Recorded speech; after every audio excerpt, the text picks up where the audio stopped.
నమస్తే, welcome to Disha TV. బస్తర్లో operation 4 లొంగుబాటుకు ససెమిరా అంటున్న మావోయిస్టుల లక్ష్యంగా ఆపరేషన్ 4 జరుగుతూ ఉంది.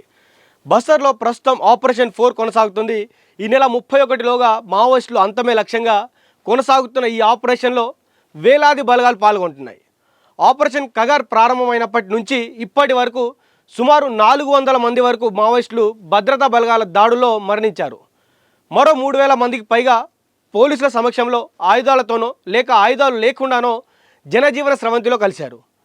మావోయిస్ట్ పార్టీ ప్రధాన కార్యదర్శి బసవరాజు సహా పలువురు సీసీ సభ్యులు, ఇతర స్థాయిల నేతలు మరణించడం, పాలిట్ బ్యూరో సీసీ సభ్యులు సహా పలువురు నేతలు లొంగిపోవడం వంటి పరిణామాల నేపథ్యంలో ఇటీవల ఛత్తీస్గఢ్ ఉప ముఖ్యమంత్రి విజయ్ శర్మ ఓ కీలక ప్రకటన చేశారు. ఛత్తీస్గఢ్లో మొత్తం 30 ఏరియాల్లో మావోయిస్టుల కార్యకలాపాలు ఉండగా ఇప్పటి వరకు 26 ఏరియాలను మావోయిస్ట్ ముక్తిగా మార్చేశామని తెలిపారు. ఇక కేవలం 4 ఏరియా కమిటీలు మాత్రమే యాక్టివ్గా ఉన్నాయన్నారు. ఈ నెల 31లోగా వీరిని కూడా లొంగుబాటుకు ఒప్పించడమో లేక బలగాలను ప్రయోగించి అంతమొందించడమో చేస్తామని స్పష్టం చేశారు. ఇందుకోసమే ప్రస్తుతం ఆపరేషన్ 4 కొనసాగుతున్నట్లు తెలుస్తుంది.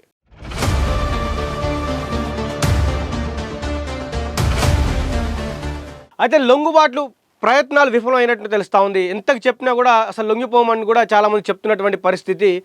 అయితే పోలీసులు చేస్తున్న ఈ సరెండర్ ప్రయత్నాలు ఈ 4 ఏరియా కమిటీల విషయంలో సఫలం కాలేదు. ఇరుగు పొరుగు ఏరియాల మావోయిస్టులు బెటాలియన్ సభ్యులు అందరూ ఛత్తీస్గఢ్లోనూ తెలంగాణలోనూ లొంగిపోగా వీరు మాత్రం ససెమిరా లొంగిపోయేదే లేదంటూ చిన్న చిన్న బృందాలుగా సంచరిస్తూ ఉన్నారు. వీరిలో దండకారణ్య స్పెషల్ జోనల్ కమిటీ సభ్యుడు స్థానిక భూమిపుత్రుడు పాపారావు ఒకడు.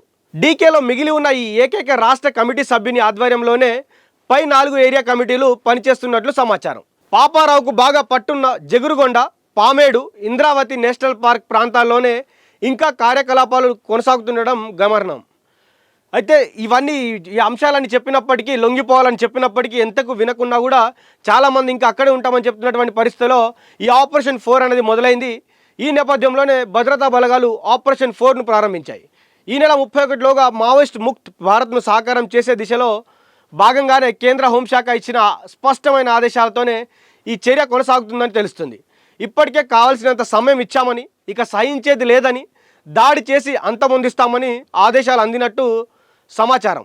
సిఆర్పిఎఫ్, కోబ్రా బలగాలు, కమాండో ఫోర్స్తో పాటు డిఆర్టీ కూడా ఇందులో పాల్గొంటుందని వాళ్ళు చెప్తా ఉన్నారు. పామేడు, జగురుగొండ నేషనల్ పార్క్, మాడ్ సరిహద్దుల్లో ఈ ఏరియాలోని పాత నక్సల్ స్థావరాలన్నింటినీ చుట్టుముట్టి గాలింపు చేస్తున్నారని అక్కడి మీడియా వర్గాలు చెప్తున్నాయి. ఇన్ఫార్మర్ల సహాయంతో మావోయిస్టుల అణువణువులను తెలుసుకుంటున్నారని చెప్తున్నారు. ఏ క్షణమైనా ఎన్కౌంటర్ జరగవచ్చనే పరిస్థితి ఉందని చెప్తా ఉన్నారు. ఎందుకంటే వీరందరినీ ఎప్పటి నుంచో కూడా చాలామంది ఇన్ఫార్మర్ల ద్వారా కావచ్చు, లేకపోతే అక్కడ ఉన్నటువంటి ఎవరైతే ప్రజల ద్వారా కావచ్చు, ఏదో విధంగా వీరికి సందేశం పంపిస్తూ ఉన్నారు.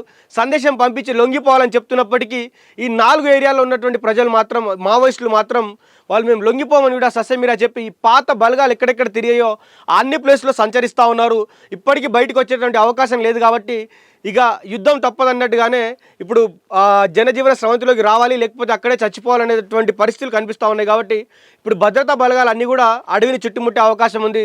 ఎక్కడెక్కడైతే ఈ నేషనల్ పార్క్ దగ్గర కావచ్చు, చుట్టుపక్కల ఇంద్రావతి ఈ సంబంధించినటువంటి చుట్టుపక్కల ప్రాంతాలు ఎవరైతే ఉన్నారో వీరందరినీ అంతమొందిస్తాం, లేకపోతే బయటికి రండి అని కూడా వారు చెప్తా ఉన్నారు.